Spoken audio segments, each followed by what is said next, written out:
বর্তমান প্রধানমন্ত্রী ডাক্তার ইউনূস দারুণ কাজ করছেন, এই বিষয়ে আপনার বক্তব্য কি?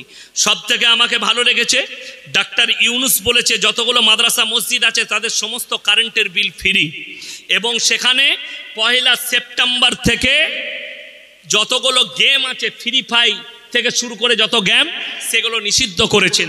আর একটা তারিখ দিয়েছেন, সেই তারিখ থেকে বাংলাদেশের পর্নো সাইটকে অফ করে দেওয়া হবে, পর্নো কেউ দেখতে পাবে না। জোরে বলুন সুবহানাল্লাহ। বড় কষ্ট লাগে, আমি তেনাকে দোয়া দেব, সাধুবাদ দেব। হুজুর আপনার দোয়া কবুল হয়েছে, হাসিনা পদত্যাগ করেছে, এই বিষয়ে কিছু বলুন। কি বলবো? আল্লাহ দেখুন, জালিমদের যতজন পৃথিবীতে জালিম এসছে আল্লাহ তাদেরকে ধ্বংস করেছেন। ফেরাউন ধ্বংস হয়েছে না টিকে আছে? কথা বলেন। ফেরাউন চেয়েছিল মুসাকে ধ্বংস করতে, আল্লাহ তাকে ধ্বংস করে দিয়েছে। ফেরাউন চেয়েছে মুসাকে মিটাতে, আল্লাহ তাকে মিটিয়েছে। নমরুদ চেয়েছে ইব্রাহিম নবীকে জ্বালাতে, আল্লাহ তাকে মিটিয়েছে। জোরে বলুন সুবহানাল্লাহ। হাসিনা চেয়েছে বাংলাদেশের আলেমদিকে শেষ করতে, আল্লাহ তাকে দুপুরের ভাতটাও খেতে দেয়নি। এর থেকে বড় রব আপনার সিজদায় পড়ে কাঁদা দরকার, আল্লাহ তাকে দুপুরের রান্না ভাতটাও খেতে দেয় নাই, দেশ ছেড়ে পালাতে হয়েছে। জোরে বলুন সুবহানাল্লাহ। ভারতে তিনি আশ্রয় নিয়েছে, জানি না কোথায় আছে, ভারতে আছে না বিদেশে আছে, যেখানেই থাকুক আল্লাহ কিন্তু রেহাই দিবেন না। আল্লাহর মার বড় কঠিন মার। ওই জন্যে প্রত্যেকটা ভাই আজকে হাত তুলে বলুন, আজ থেকে আমরা সবাই 5 ওয়াক্তের নামাজি হব। জোরে বলুন তো ইনশাআল্লাহ। সবাই হাত তুলেন, জোরে বলুন ইনশাআল্লাহ।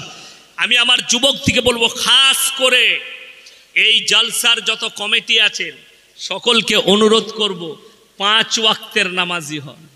তা না হলে আমাদের নিয়ত হচ্ছে বছরে একটা করে জলসা করব আর ভালো ভালো বক্তা আনবো, লোকে বলবে সালা বক্তা একখানা এনে হলো, নামাজ বলে ওটা আর বার কি পড়বি বে, দোয়া করে দিয়ে চলে গেছে, হয়ে গেছে। কথাটা বুঝতে পারেননি না? যদি মনে করেন ইয়াসিন ভাইকে নিয়ে এলাম দোয়া কবুল হয়ে যাবে, দোয়া কবুলিয়াতের জন্য হালাল খাবার প্রয়োজন, তোমাকে নামাজি হতে হবে। ওয়াকফ বোর্ডের সম্পত্তি কেড়ে নেওয়ার জন্য সরকার পদক্ষেপ নিচ্ছে, আপনার মন্তব্য কি? দেখুন, এটা খুব গুরুত্বপূর্ণ একটা প্রশ্ন এসছে। আমরা জানি আগামী জুম্মার দিন কালকে রাত 12টা পর্যন্ত টাইম ছিল কিসের? আমাদের কাছে সবারই কাছে, আপনাদের ইমামের কাছে খোঁজ নিয়ে নেবেন, একটা কোড এসছে ভোট দিবার জন্য। ভারতের সম্পত্তি মানে কত কার সম্পত্তি আছে? সর্বপ্রথম সরকারের সম্পত্তি হচ্ছে রেল 1 নম্বরে, 2 নম্বরে হচ্ছে ডিফেন্স মিলিটারি, যেটাকে আমরা গোদা বাংলায় বলি, 3য় নম্বর হচ্ছে ওয়াকফ সম্পত্তি। এই ওয়াকফ সম্পত্তির ওপরে বিল পাস করতে চলেছে সরকার। আমরা তীব্র নিন্দা জানাই এবং বিরোধিতা করি। এবং আপনাকে বলে দিই, আগামীকাল 15 তারিখ রাত 12টা পর্যন্ত টাইম আছে। যারা জানেন না তারা ইমামের কাছে, আলেমদের কাছে এসে সেখানে গুগল থেকে স্ক্যান করে আপনি ইমেলে ভোটটা দিয়ে দেন। সবাই দিবেন তো? জোরে বলুন ইনশাআল্লাহ। জানেন দুঃখের বিষয় কি? আমাদের কাছে ওপর থেকে, দিল্লি থেকে, মুম্বাই থেকে, দেওবন্দ থেকে যে সার্কুলার এসছে মোবাইলে, সব থেকে কম ভোট পশ্চিম বাংলায়। এটা আমাদের আলেমদের জন্য দুঃখজনক। আমি নাম করব না। আমাদের মুসলমানদের আলেমদের অনেকগুলো সংগঠন আছে। আমি আমার বর্তমান জেলায় দক্ষিণবঙ্গে কোনো আলেমদের তৎপরতা দেখতে পাইনি। একমাত্র মুর্শিদাবাদ জেলা আমি তাদের তৎপরতা দেখেছি। মুফতি নাজমুল হক সাহেব আমার বড় ভাই, খুব কাছের মানুষ, মুর্শিদাবাদ জেলা জমিয়তের সম্পাদক, এবং মুর্শিদাবাদের আলেমরা রাস্তায় রাস্তায় গিয়ে মানুষের মোবাইল নিয়ে সেখান থেকে ভোট দিয়েছে। আমি বর্ধমানেও দেখতে পাইনি, আর আমার গলসিতেও দেখতে পাইনি। জানি না কারা চেয়ার নিয়ে বসে আছে। তাদেরকে অনুরোধ করব, এই চেয়ারটা যদি ইয়াসিনকে দেন, এই চেয়ারটা শুধু বসার জন্যে নয়, কওমের জন্যে চিন্তা করার। আজকে মানুষ পদের লোভী হয়েছে, কিন্তু পদের অপব্যবহার করে। ওই জন্যে আমি বলে যাব, প্রত্যেকটা মুসলমান ভাইয়ের দায়িত্ব আপনারা কালকে রাত 12টার আগে আগে স্ক্যান করে ভোটটা দিয়ে দিবেন। সকলে জোরে বলুন ইনশাআল্লাহ। তা না হলে জেনে রেখে দেন, আপনার মসজিদ ছোট নীলপুরের মসজিদ থাকবে না। সরকার যদি বলে কালকে আমার প্রয়োজন, ডজার দিয়ে ভেঙে দিবে, আপনাকে বলবে অন্য জায়গায় মসজিদ করে দিচ্ছি। মসজিদ আপনার বর্তমানে ওয়াকফ সম্পত্তি। কলকাতায় বড় দুঃখের বিষয়, বর্তমানে পৃথিবীর 10টা বড় লোকের মধ্যে ভারতের একজন আছেন, তিনি হচ্ছেন আম্বানি, মুকেশ আম্বানি। বোম্বেতে যে বাড়িটা আছে, সেই বাড়িটা আছে এতিমখানার ওপরে, যেটাকে 2 নম্বরই করে কিনেছে, তার ন্যায্য মূল্য দেওয়া হয়নি। তারা চাইছে এই ওয়াকফ বিল পাস করিয়ে এই সম্পত্তিগুলো সব পুঁজিপতিদের পেটে ভরে দিবে। আমরা ইনশাল্লাহ হতে দেব না। জোরে বলুন ইনশাল্লাহ। আপনি ভোট দেন, আপনার মূল্যবান। আজকে তো একটা বাড়িতে 2-3টে করে অ্যান্ড্রয়েড মোবাইল, ঠিক বললাম না ভুল বললাম?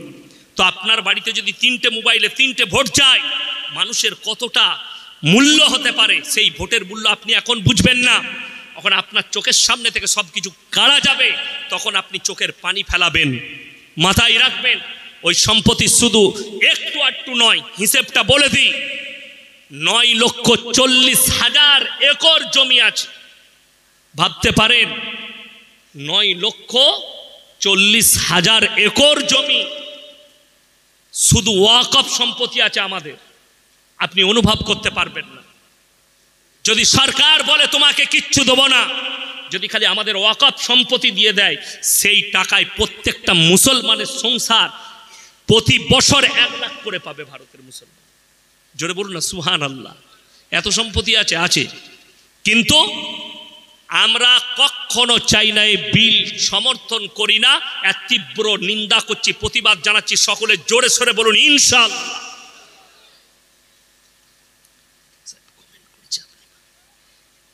হুজুর সাহেব কমেন্ট করেছে, আপনি বাংলাদেশে কবে আসবেন? হুজুর আপনি হক কথা বলেন। আলহামদুলিল্লাহ, আমি বাংলাদেশে অনেক ফোন আসছে দাওয়াতে। আমার 2025 সালের ফেব্রুয়ারি পর্যন্ত একটাও ডেট খালি নেই। 2025 সালের সেপ্টেম্বর, অক্টোবর, নভেম্বর, ডিসেম্বর, 26 সালের জানুয়ারি, ফেব্রুয়ারি, যারা বাংলাদেশের ডেট নিবে ইনশাল্লাহ ডেট দেবো। আমি মুম্বাই, গুজরাটের সফরে ছিলাম 15 দিন। আমার এই 1 মাস হলো ফিরেছি, জলসায় ছিল না। আমার মোবাইলে একাধিক মেসেজ এসেছে যে আপনি কোথায় ঢুকে আছেন, আপনার প্রতিবাদ নেই কেন?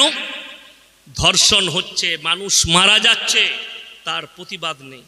আমার ভাই, আমি বললাম ভালো করে দেখো, আমি আজ নয়, কয়েক বছর আগে আমি বলে দিয়েছি, কিয়ামত কাছে তখন বুঝতে পারবে, রাস্তাঘাটে কুকুরের মতো জিনা হবে, নারী ধর্ষিতা হবে, নারীর মূল্য সমাজের বুকে থাকবে না, জিনাটা আম হয়ে যাবে মানুষের কাছে। আপনারা মনে করছেন বর্ধমানে পতিতালয় আছে, পতিতালয়ে জিনা বেশি হয়? ওই পতিতালয়ের থেকেও বেশি জিনা হচ্ছে পার্কগুলো। আপনার জানা নাই আপনার ছেলে মেয়েরা পার্কে গিয়ে কি ধরনের জিনায় লিপ্ত হচ্ছে? আপনি মনে করেছেন খালি শারীরিক মিলামিশাটাই জিনা? কখনো নয়। শুধু শারীরিক মিলামিশাটা জিনা লয়, চোখের জিনা, হাতের জিনা, নফসের জিনা, মুখের জিনা, কানের জিনা। হে আমার মুসলমান ভাই, যারা পাপ করছেন, যারা চুরি করছেন, যারা লোককে ধোঁকা দিচ্ছেন, আর মনে মনে ভাবছেন যে আমার এই পাপ পৃথিবীর কেউ দেখেনি, আল্লাহর কসম করে বলছি, তুমি যদি একা থাকো, তা জেনে রেখে দিবে তোমার সঙ্গে দ্বিতীয় যিনি আছেন তিনি হচ্ছেন রব্বুল আলামিন, আল্লাহ আছেন। যদি বলেন কেমন করে, আল্লাহর কসম, আল্লাহর কাছে হিসাব নেওয়াটা এত সহজ, আপনাকে বলে বুঝতে পারবো না। ফ্রিজের ঠান্ডা পানি আনা করান, তারপরে দেখছি এত সহজ আল্লাহর কাছে। আল্লাহর কাছে কঠিন হতে পারে? কথা বলে না, আল্লাহর কাছে কঠিন হতে পারে হিসাব নেওয়াটা? বড় সহজ। আল্লাহ কোরআনে বলেছেন, দুটো রেওয়ায়েত শোনাবো। একটা, যারা জিনা করছেন, যারা চুরি করেন, যারা পাপ করেন হাতে পায়ের দ্বারা, মুখের দ্বারা, আর মনে মনে ভাবছেন আমি অস্বীকার করে উড়িয়ে দেব। একটা মেয়ে কলকাতার হসপিটালে ধর্ষিতা হয়েছে, সিবিআই যাঞ্চ করছে কতজন ধর্ষণ করেছে, কে কে করেছে। আল্লাহর কসম করে বলছি, দুনিয়াতে না হলেও আখিরাতে পাকড়াও হবে, আল্লাহর কাছে পাকড়াও হবে, আল্লাহর ক্যামেরা থেকে ফেল হবে না। কেন? দুটো জিনিস কনফার্ম। যারা মায়েরা আছেন, ভাইয়েরা আছেন, তারা কান খুলে শুনেন দুটো জিনিস। নাম্বার 1, কিরামান কাতিবিনা ইয়ালামুনা মা তাফালুন।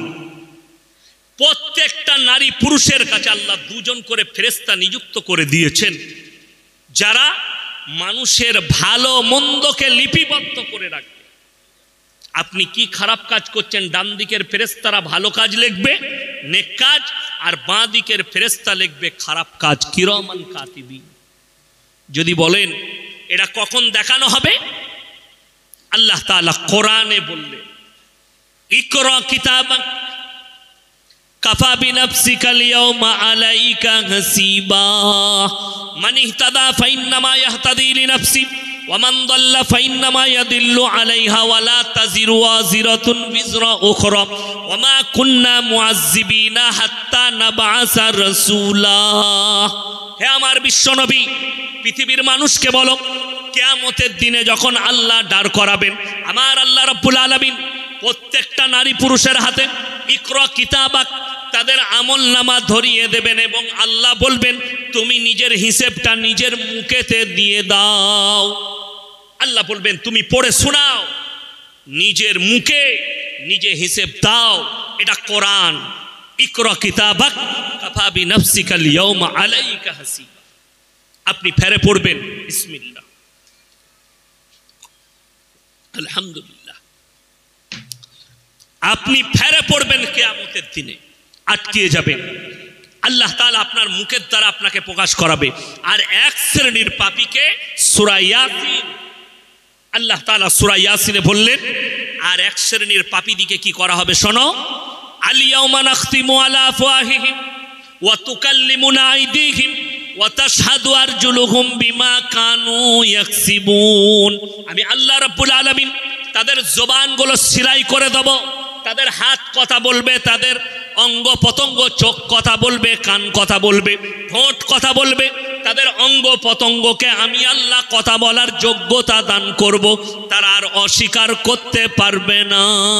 কোরআন। আপনি রেডি হন। আপনি যদি মনে করেন আমি লুকিয়ে পাপ করি, আল্লাহর কসম করে বলছি আমার আল্লাহ দেখছেন। কোরআন সূরা আল ইমরান, ইন্নাল্লাহা লা ইয়াখফা আলাইহি শাইউন ফিল আরদি ওয়ালা ফিস সামা। আসমান আর জমিনে যা কিছু আছে আমার আল্লাহর কাছে একটাও কিছু গোপন নাই। জোরে বলুন সুবহানাল্লাহ। ইন্নাল্লাহা লা ইয়াখফা আলাইহি শাইউন ফিল আরদি ওয়ালা ফিস সামা হুয়াল্লাযী ইউসাউবিরুকুম ফিল আরহাম কাইফা ইয়াশা লা ইলাহা ইল্লা হুয়াল আজিজুল হাকীম। এইখানে একটা কথা যোগ করছি, এই আয়াতটা মারাত্মক আয়াত। মায়েরা ভালো করে শুনবেন। ছেলে না হলে হুজুরের কাছে হাজির, হুজুর তাবিজ দিতে হবে, ছেলে হচ্ছে না। কথা বলে, হুজুর পানি পড়া দিতে হবে, ছেলে হচ্ছে না। চিন্তা করি, এমন এমন মাল আছে বলছে আমি তাবিজ দিলে বেটা ছেলে হবে। খোঁজ নিয়ে দেখুন সে হারাম করে একটাও বেটা নাই। আচ্ছা, আমাদের মৌলবীদের তাবিজে যদি বেটা ছেলে হতো, তাহলে ইয়াসিনের কি করে দুটো বিটি হলো? কথাটা বুঝতে পারেননি? আরে আমাদের তাবিজে যদি বেটা ছেলে হতো, পঞ্চায়েতগুলো তো আমাদের দখলে হতো।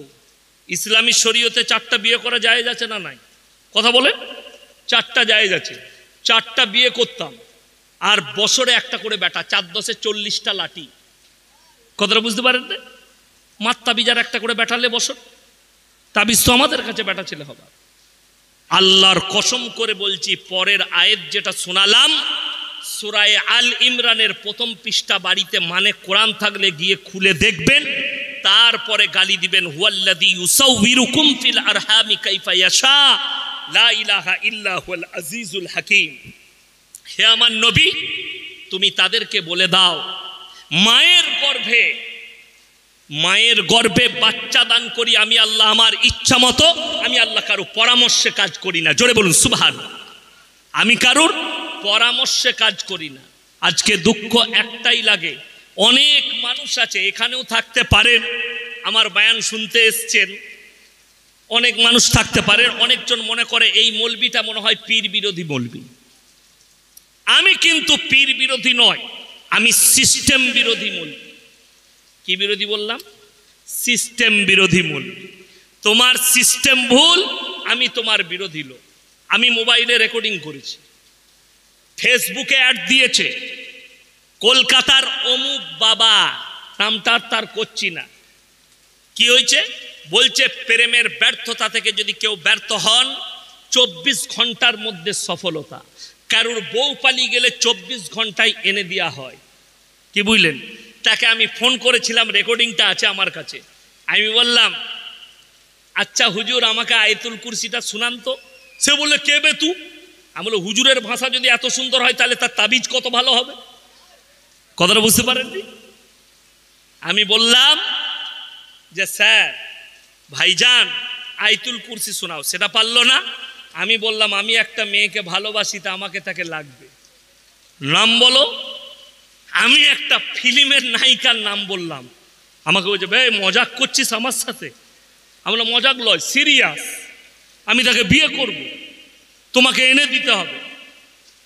বড় কষ্ট লাগে, দুঃখ লাগে। বলছে 24 ঘন্টায় এনে দিতে পারবো, গ্যারান্টি সহকারে।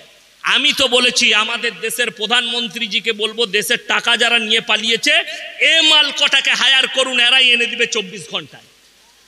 কথাটা বুঝতে পারেননি? এই হারামখোর দিকে ঝাঁটা মারার লোক নেই, সমাজকে ধোঁকার প্রতারণায় ভরিয়ে দিয়েছে। আপনার বাচ্চা হচ্ছে না, আল্লাহর কাছে কেঁদে কেঁদে চান, আল্লাহ সন্তান দান করো। দেনেওয়ালা, সকলে বলুন দেনেওয়ালা কে? আরো জোরে বলুন কে? একমাত্র আল্লাহ রাব্বুল ইজ্জত হচ্ছেন দেনেওয়ালা, সন্তান দেনেওয়ালা আল্লাহ। হায়াত মত, ভালো মন্দ, কল্যাণ অকল্যাণের মালিক সকলে বলুন কে? একমাত্র আল্লাহ রাব্বুল আলামিন। আমার ভাই, আমার বলার উদ্দেশ্য, ধোঁকা প্রতারণা প্রবঞ্চনা যে যাই করছে আমার আল্লাহর কাছে কিন্তু কিয়ামতের দিনে ধরা পড়বে, আল্লাহর কাছে পাকড়াও হবে, রেহাই নেই। আল্লাহর কসম, আজকে যদি কোর্ট বিচার না দিতে পারে সেই নির্যাতিতার, আল্লাহর কসম আমার আল্লাহ কিয়ামতের দিনে কঠিন বিচার করবেন। আর আল্লাহর যে বিচার, আল্লাহর কসম সূক্ষ্ম বিচার। ইয়াউমা লা তামলিকু নাফসুন লিনাফসিন শাইয়া ওয়াল আমরু ইয়াউমাইদিল লিল্লাহ। আপনি জানেন, আমি একটা জলসাই বলেছি, আপনারা হজেতে, এখানে হাজী সাহেব কেউ আছেন? আপনি মাশাআল্লাহ, আর কে আছেন হাজী সাহেব? আচ্ছা, একজন হাজী সাহেব আছেন। হজের এ কথা বলবেন না ভাই। হজের ময়দানে 30 থেকে 40 লক্ষ হাজি এক জায়গায় হয়। কত বললাম? 30 থেকে 40 লাখ। বুড়ো বুড়ি যেগুলো হজ করতে যায়, ওটা ভারত, বাংলাদেশ আর পাকিস্তানের বুড়ো বুড়িরা হজ করতে যায়। সেখানে কমপক্ষে 15 লক্ষ নারী থাকে হাজি বিবি, তার মধ্যে 10 লক্ষ খালি যুবতী বিটি ছেলে থাকে, যুবতী মেয়ে। তারা কোথাকার? ইরান, ইরাক, লেবানন, জর্ডান, মিশর, আপনার দুবাই, ইন্দোনেশিয়া, মালয়েশিয়া। এরা যুবতী অবস্থায় হজ করে বিয়ের আগে, এরা বিয়ের আগে হজ করে। এতগুলো 10 লক্ষ যুবতী বিটি ছেলে থাকে। আমি বর্তমান টাউনে শিক্ষিত সমাজকে চ্যালেঞ্জ দিয়ে গেলাম, 1 বছর সময় দিলাম আপনাকে, পৃথিবীর ইতিহাসে মক্কা মদিনায় একটা যদি ওই হাজি বিবিদের মধ্যে যুবতী বিটি ছেলে ধর্ষণ খুঁজে পান, যে হজ করতে গিয়ে একটা নারী ধর্ষিতা হয়েছে, আমি মৌলবি শওকতের বেটা জীবনে আর জলসা করব না। চ্যালেঞ্জ, সকলে একবার জোরে বলুন নারায়ে তাকবীর। জানেন ইসলাম এত সুন্দর কেন? আরবে আছে কেউ যদি ধর্ষণ করে মাঝ রাস্তায় দাঁড় করিয়ে তার মুন্ডু ছেদ করে দাও। কেউ যদি পরকিয়া করে, ছেলে মেয়ে যদি বিবাহিত হয়, অর্ধেকটা পুঁতে খেপা কুকুর লাগাও, না হলে পাথর বেড়ে হত্যা করে দাও। দ্বিতীয় আর পরকিয়া খুঁজে পাবে না। একটা ধর্ষণকারীকে যদি বীজ চওড়া হয়, তার মুন্ডু ছেদ করা হয়, দ্বিতীয় জন ধর্ষণ খাবার সাহস পাবে না। আরবে আছে কেউ যদি চুরি করে তার হাত দুটো কেটে দাও। যার কারণে মক্কা মদিনায় হজ হয়ে গেলে কি করতে হয়? কি করে? লড়ি লড়ি চপ্পল ফেলতে যায়। যদি সোনার জিনিস পড়ে থাকে কেউ হাত দেবে না। আপনারা জানেন আরবে আজান হয়ে যায় মক্কা মদিনায়, আর দোকানিরা দোকান খোলা থাকে, নামাজ পড়তে ঢুকে যায়। কি হাই সাহেব, ঠিক তো? কিন্তু মালে কেউ হাত দিবে না। আপনি যদি আমাদের বর্তমান টাউনে মনে করেন ইয়াসিন ভাই বলে গেছে দোকান খোলা থাকবে, নামাজ পড়তে যাবি, ঘুরে এসে দেখবে দুটি চানাচুরু নাই, সেটাও নিয়ে পালিয়েছে। কেন? চোরে তো ভর্তি। কথাটা ঠিক বলেছি না বলি না? কথা বলে বাস্তব কথা। কেন? এখানে চুরি করলে হাত কাটা হয় না, এখানে চুরি করলে শাস্তি দেওয়া হয় না। বড় কষ্ট লাগে যদি কেউ পরকীয়ায় ধরা পড়ে, কারুর বিবির সাথে ধরা পড়ে। আমাদের দেশে বিচার হয় 1 লাখ টাকা জরিমানা কর, রিহাই হয়ে গেল 1 লাখ টাকা জরিমানা দিয়ে। এ আমার মুসলমান যুবক, আমার ভাইরা শুনে যান, ইসলামী শরীয়তে জরিমানা হারাম। জরিমানার টাকা যারা খাবে হারাম খাবে, জেনে রেখে দিবেন। আপনি জিনা করার টাকা খাচ্ছেন। হযরতে উমরে ফারুক রাদিয়াল্লাহু তাআলা আনহু, তিনার সন্তানকে গাছে বাঁধা হয়েছে। সাহাবীরা বললেন, এ আমিরুল মুমিনিন, এটা হচ্ছে আপনার সন্তান। কি বললেন জানেন? এ আল্লাহর নবী, সাহাবীরা শোনো, দেশের মানুষ, আমার সন্তান বলে যদি আজকে একে রিহাই দাও, এর থেকে বড় ক্রাইম করবে, এর থেকে বড় খারাপ কাজ করার সুযোগ পাবে। তাই একে 100টা কুড়া মারো, যেটা ইসলামী শরীয়তে বিচার আছে, বিচার ব্যবস্থা করো, আর একে ফাইসালা করে সেই শাস্তিটাই দান করো। জোরে বলুন সুবহানাল্লাহ। আর আজকে বড় কষ্ট লাগে, দুঃখ লাগে যে একটা মেয়ে ধর্ষিতা হয়ে যাচ্ছে। একটা কয়েক বছর আগে আসিফা বলে একটা বাচ্চা মেয়েকে ধর্ষণ করা হয়েছে, মার্ডার করে দেওয়া হয়েছে। গুজরাটে বিলকিস বানু, পেটে বাচ্চা ছিল, প্রেগনেন্ট, 11 জন মিলে তাকে ধর্ষণ করেছে। কেন? দেশে বিচার নাই, তাদেরকে ষাঁড়ের মতো জেলে পালা হয়। আমি চ্যালেঞ্জ দিয়ে বললাম, আমাকে যদি সিএম এর কুর্সিটা 24 ঘন্টার জন্য দেওয়া হয়, এই ধর্ষণকারীর মুন্ডু ছেদের অর্ডার আমি মৌলভী শওকতের বেটা দিতাম। যদি আমাকে 24 ঘন্টার জন্য দেওয়া হতো, মুন্ডু ছেদ করে দেওয়া হতো, তাদের ক্রাইম থাকতো না, চুরি থাকতো না। যদি কোরআনের কানুন চালু করা হয়, আমি বলে যাচ্ছি, যদি 48 ঘন্টা কোরআনের একটা আইন চালু করে দেখো, তাদের মুন্ডু ছেদ করা হবে যারা ধর্ষণ করেছে, যারা অন্যায়ভাবে ধর্ষণ করেছে। ওই জন্য কোরআন শুনেলেন, কত বড় বার্তা দিয়েছে কোরআন জানেন? ওয়ালা তাকরাবুজ জিনা ইন্নাহু কানা ফাহিশা ওয়া সা সাবিলা। ব্যভিচার করা তো দূরের কথা, যে রাস্তায় ব্যভিচার হয় সে রাস্তার ধারে পাশে যাতায়াত করো না। আমি কালকে পুরুলিয়া ডিস্ট্রিক্ট গিয়েছিলাম। কোথায় বললাম? পুরুলিয়া। কোথায়? হাইওয়ের ওপরে, আসানসোলের ভেতর দিয়ে গেলে নিয়ামতপুরের ওপর দিয়ে যেতে হবে, যেখানে নিষিদ্ধ পল্লী আছে আসানসোলে। বড় কষ্ট লাগে। আমি 10 কিলোমিটার থেকে 15 কিলোমিটার বেশি রাস্তা ঘুরে গেছি, কিন্তু ওই ভেতর দিকে যাইনি। কেন? যদি এটার বাদাউলতে আল্লাহ কিছু দেয়। আজকে মুসলমান, হাই রে মুসলমান, তুমি নিজের যৌবনটাকে জিনাতে আপনি খরচ করছেন, আল্লাহর কাছে হিসেব লাগবে না? আপনাকে হিসেব লাগবে। পরকীয়ায় নষ্ট করছেন। আমি মায়ের দিকে অনুরোধ করব, কিয়ামতের দিনে পাকড়াও হবেন আল্লাহর কাছে। স্বামীকে ধোঁকা দিয়ে যারা পরকীয়া করছে তারা ধরা পড়বেন, নিজের পরিবারকে ধোঁকা দিয়ে যারা পরকীয়া করছেন ধরা পড়বেন। আর একটা কথা বলে দিই, মুসলমান দিকে বার্তা দিই, আল্লাহর নবীর হাদিস, আখরি যাওয়া নাই, এক শ্রেণীর আলেম বের হবে, তাদের দ্বারাই জিনা থেকে শুরু করে পাপ কাজ বাড়বে, আর তারাই হবে জাহান্নামের প্রথম খোরাক। এখন তো যুবকরা, বাংলাদেশের কিছু ইয়ং বক্তা বেরিয়েছে, তারা প্রেমের টিপস দিচ্ছে, কি করে প্রেম করবি। একজন আছে, তার নাম হচ্ছে আবরারুল হক আসিফ। আমি খালি বাংলাদেশে যাই, ওরা বুঝতে পারবে কার পাল্লাই পড়েছে। দাওয়াত হয়েছে 25 সালে, এখন তো যাব না, 24 সালেও খালি নাই, ফেব্রুয়ারি পর্যন্ত খালি নাই। বলেছি 25 সালের দাওয়াত লুবো, তখন তারা বুঝতে পারবে কার পাল্লায় পড়েছে। এ দাওয়াত দিচ্ছে লোককে, যে মেয়েটা তোমাকে রাস্তায় ভালো লাগবে, জানবে সেটাই তোমার জন্য। আরে আজীব কথা, রাস্তায় যদি তোমার মা বাজার করতে আসে আর আমার যদি মনে হয় এটা খুব ভালো লাগছে, তো আমার সাথে বিয়ে দিয়ে দিবি?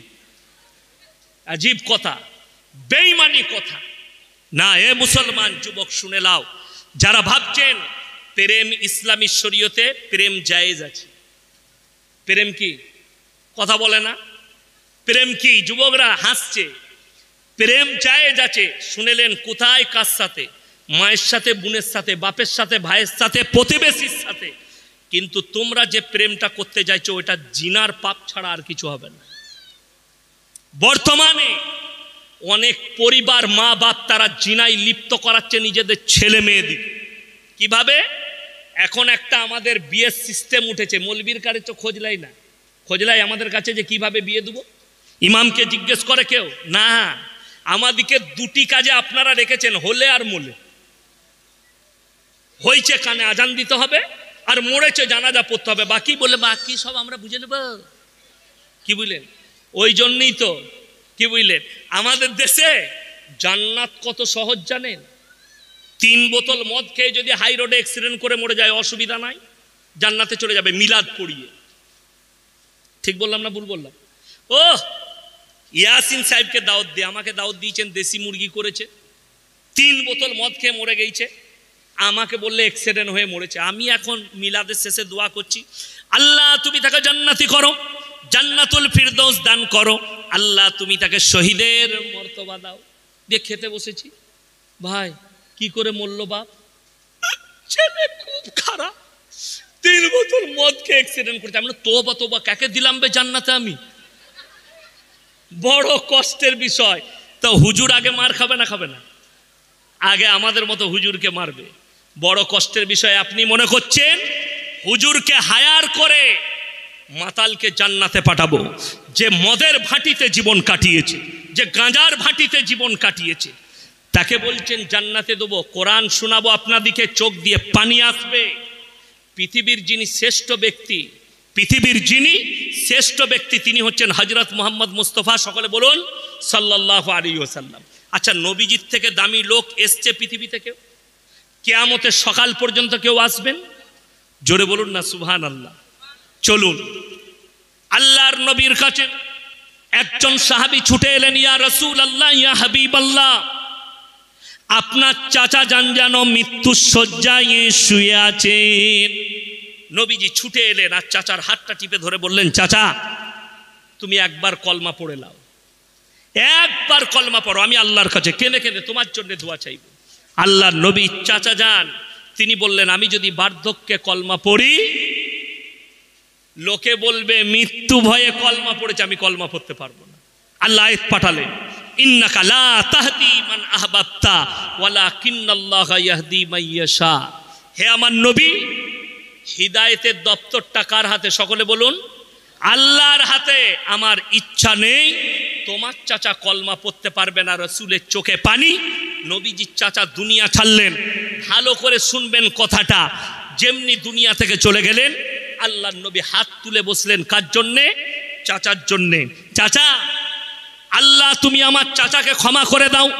তুমি আমাকে যতদিন না নিষেধ করছো, আমি আমার চাচার জন্য কেঁদে কেঁদে ক্ষমা চাইব। আল্লাহর নবী কাঁদতে লাগলেন। কার জন্যে? চাচার জন্য, আল্লাহর কাছে। আল্লাহ আয়াত পাঠাচ্ছেন। আয়াতটা কিন্তু শুধু নবীজিকে নসিহত করেননি, এই উপদেশ দুজনকে আল্লাহ দিলেন, এক নবী, এক মুমিন। কজনকে বললাম? দুজন, নবী এবং মুমিন। মা কানা লিন নবী ওয়াল্লাযিনা আমানু আইয়াস্তাগফিরু লিল মুশরিকিন ওয়ালাউ কানু উলি কুরবা।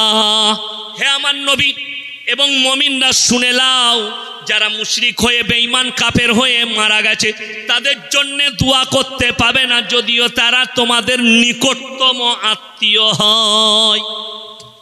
ছেলে মদের ভাটিতে জীবন কাটিয়ে মারা গেছে, বাপ তাহাজ্জুদ গুজার, দোয়া করতে পাবে না, জীবনে আল্লাহর নাম লাইনি।